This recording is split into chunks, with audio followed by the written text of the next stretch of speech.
Special thanks to CJ, Nix, Marigi, L, Holly Miller, Karen Duca, Kaorian Mori, and Kapachi for supporting my channel and supporting my content. Thank you so much, guys.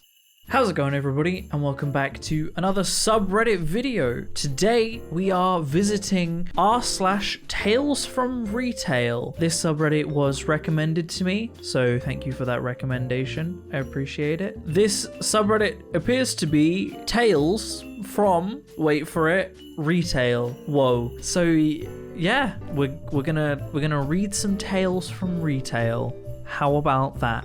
Phenomenal. Incredible. Let's get into it, shall we? I'd like to order 7 dozen donuts for tomorrow. It's 10:30 at night. Our donuts for tomorrow are going to be delivered in about half an hour. I'm sorry, sir. I'm afraid it's much too late to place a special order for tomorrow. We recommend customers place their order by noon the day before. In a completely calm voice, oh, well, it isn't a big deal. I could always take my business elsewhere. It's for the high school. I've spent a lot of money at name of store and haven't had a problem ordering donuts before. My name is name I won't remember. Do you want my phone number? No, we don't need your phone number. Again, it's no big deal. Then why are you going into this whole spiel? I can just go by local groceries chain off my list. Okay then, have a good night. Hangs up phone. Okay. Well, at least they didn't make it into a big deal. That could have gone a lot worse. Imagine ordering, what's 7 times 12? Maths I can't be bothered to do. 84. I said I couldn't be bothered to do it and then did it. Imagine ordering 84 donuts for the next day at 10:30 p.m. What?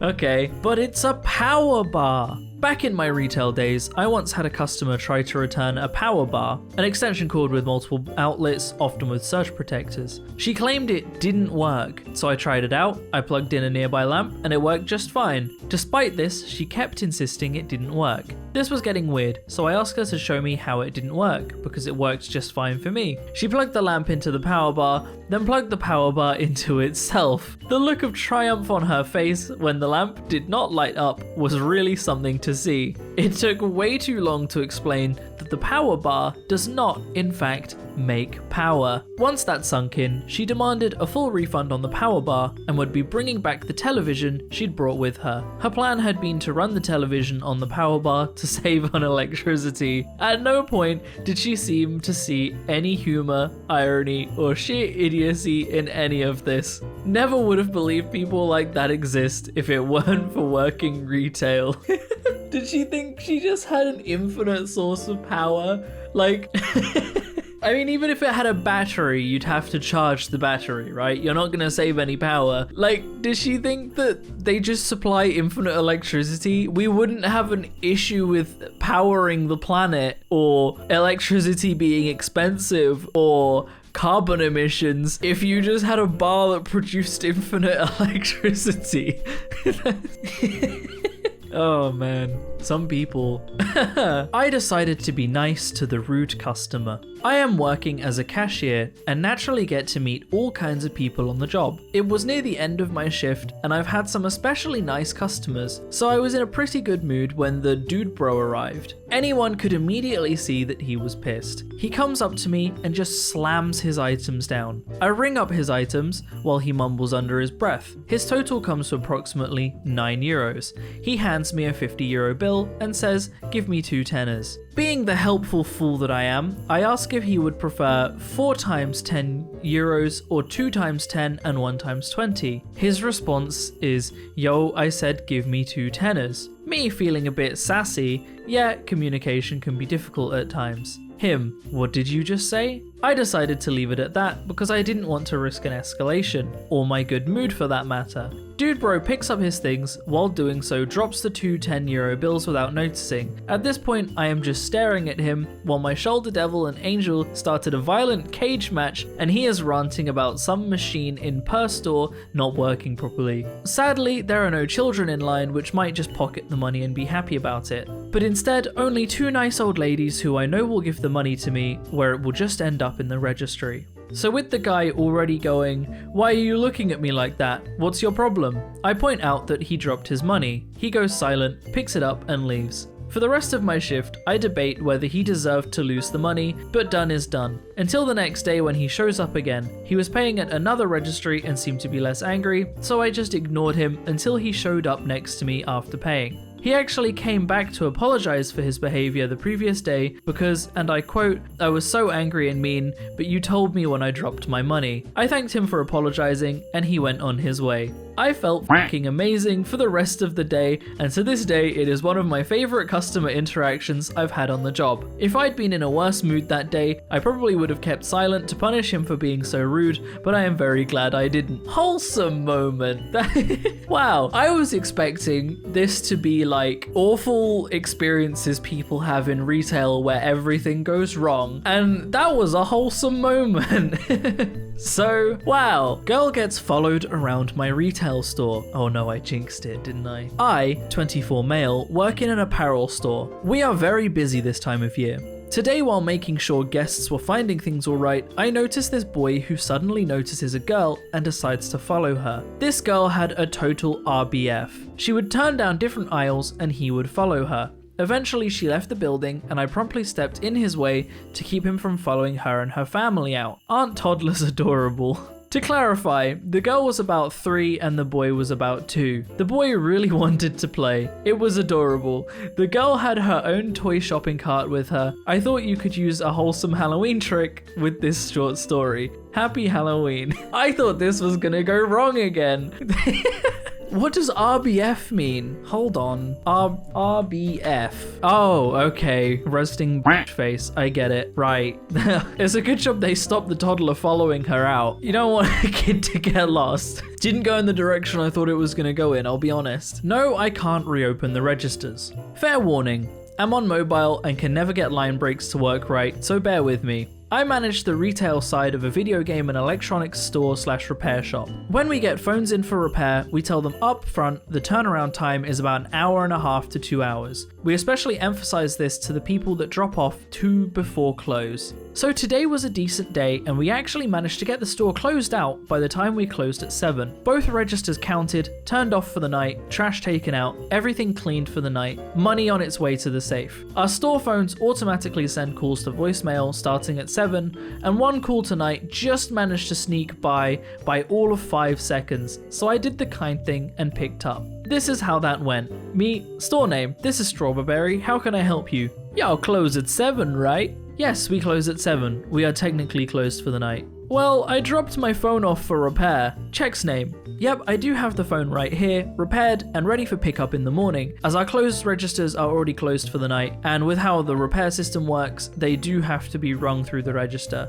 Why didn't you tell me earlier? I live 30 minutes away. I have work in the morning. I need my phone tonight. I'm sorry, our registers are closed for the night. I was also present when you dropped the phone off and did hear the associate let you know that the repair would be completed sometime between 6:30 and 6:45 and to be in the area around then. Yelling to someone in the background. And now she's acting like she doesn't even care, and you know damn well she'd be doing everything to get her phone back. Then to me, y'all only called me 10 minutes ago. I don't live 10 minutes away. You need to open the registers back up. I have the cash, I can just give it to you. I did also check with the technician, and it looks like according to our records, we reached out to you at around 6 o'clock tonight. I'm very sorry you were not able to pick it up tonight. I need your manager or something. I am the manager. I've let you know what options you have, but unfortunately, I can't open the registers and store back up. I'm leaving y'all a 1-star review and I'm never coming back to y'all again. Sorry to hear that. Is there anything else I can do for you?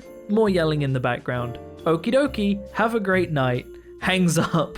After I hung up the phone, about a minute later, a new voicemail alarm goes off. Then again 2 minutes after that, meaning she tried to call back 2 more times and left angry voicemails when she couldn't get through. It was very clear that she was still at home when she called, which would have meant me keeping my staff here at minimum extra 45 minutes past their scheduled end time because we can't close alone. Poor planning on your part does not necessitate an emergency on mine. When you're told an hour in advance and you procrastinate for the hour, and then call at closing time and go, yo, can I turn up half an hour after you guys close? No, you can't. Don't bother. Your 16-inch saw chains are the wrong size. Edit. Title should read, your 16-inch saw chains are not 16-inch. I worked in DIY, edit in the States, for most of my career.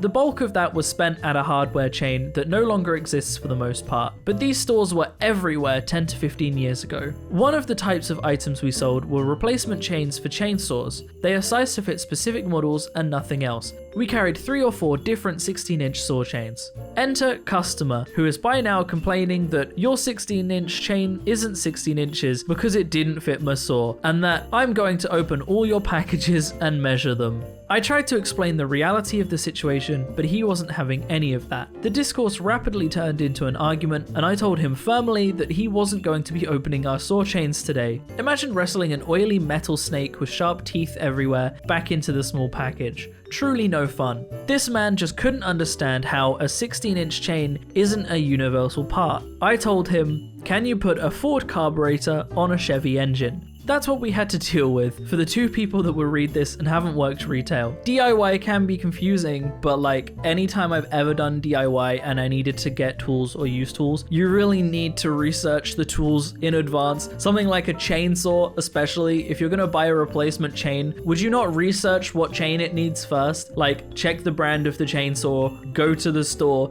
and say, I have this chainsaw for this size. Can you help me out? I don't know why people just don't ask for help. Seems like a normal thing to do. No sir, it is not my job to know. Shout out to my fellow retail workers who have dealt with this particular buttholery on the regular. We must stick together and preserve whatever semblance of sanity we have left. Like all retail workers, I've dealt with more than my fair share of idiocy, rudeness, I want to talk to your manager crybabies, and just breathtaking audacity, some people with their ridiculous god complexes just because they went shopping. You are no god, Brad. You are not special, Karen. You're the same pre-designed embodiment of slowly decomposing natural soil fodder that I am. The only difference is workers like me know the rules better than you pretend to think you do because it is our job to know them. Rant over.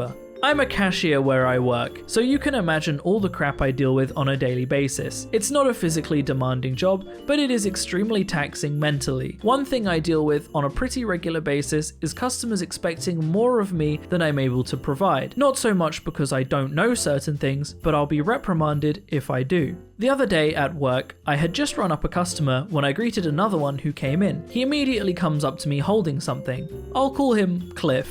Cliff, because he made me want to jump off one with his attitude. Anyway, Cliff didn't greet me back and just asked me, where can I find another one of these? I didn't recognize what he had and asked him what it was. Cliff's head jerked back and looked at me like I had asked him a stupid question. What do you mean you don't know? I blinked.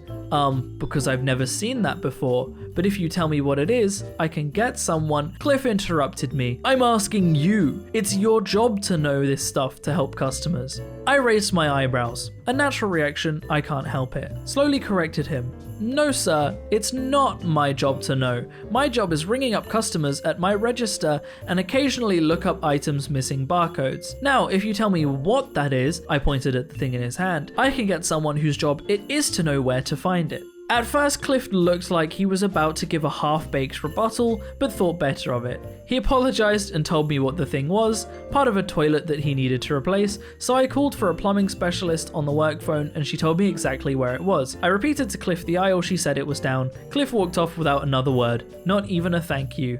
I muttered, "You're welcome." Cliff. I feel bad for the people that have to put up with this kind of thing on the daily. Like, the whole the customer is always right mentality is just like so mentally demanding and just completely throws out all of the stress workers go through. The customer isn't always right and customers can be idiots. And I really wish that people that worked in places were allowed to tell customers they were wrong more often. For real. Like, you're working minimum wage and someone is being rude to you on a regular basis. It's like, why do you have to put up with that? It's really stupid. You bet your ass that someone that gets paid more doesn't have to put up with that kind of thing. It's like the lower you get paid, the less respect you're allowed to expect. And it should be the other way around, right? The higher you get paid, the more garbage you should have to put up with because you're getting paid more to put up with it. Maybe that's just me. We're gonna read one more and then I'm gonna end. Wait, I have to read the sale? This happened when I worked at a grocery store in high high school. I didn't check much anymore, but it was the weekend before Thanksgiving, so all lanes were open. We had a sale on 9-inch frozen pies, and a lady came through with several of the larger 12-inch pies. As I started scanning them, she stopped me to tell me I was overcharging her and that these were on sale. Having worked several days in a row, I knew it was the smaller ones and explained that to her. She got louder, accused me of being an idiot, and insisted I follow her to the pies so she could prove me wrong. I tried to reason with her, but she just got louder and louder and more insistent that I follow her. I figured it would take less time to do that than to continue the discussion, so I did just that. When we got to the frozen pies, she pointed to the sales tag and gleefully told me I was wrong and that she was right. I pointed out the sales tags were all over the top of the 9-inch pies to the right and not the 12-inch pies to the left. Big chest freezers, not the stand-up ones. I also pointed out that all of the tags clearly stated 9-inch pies. Watching her face go from triumph to embarrassment to anger was pretty satisfying. She next yelled at me, "What am I supposed to do? Sit here and read the tags to figure out what is on sale and what isn't?" "Yes, ma'am, that is how most people do it." And I turned around and walked back to my register. Who goes to a sale and just doesn't check what's on sale? Like, if you're specifically looking for things on sale, aren't you gonna specifically look for what's on sale? But this is real dumb. If a sale tag says sale on it, are you not gonna then read the text that says what the sale is? Like, she specifically made note of how much it should be and why she's being overcharged, but she didn't make note of why. Like, so she read the tags but didn't read the tags. Like, and then she gets angry because she's expected to read. I'm so glad I don't work in retail. That's where I'm gonna end the video, guys. I hope you've enjoyed. If you have enjoyed this video and you want to support me in making more content like this, I have a Patreon in the description down below, or equally you can click the join button on my channel to support me. It helps a lot more than you might realize, but by no means should you feel like you have to. I am going to keep making content regardless. Other than that, thank you so much for watching, guys, and I will see you in the next video. Peace out.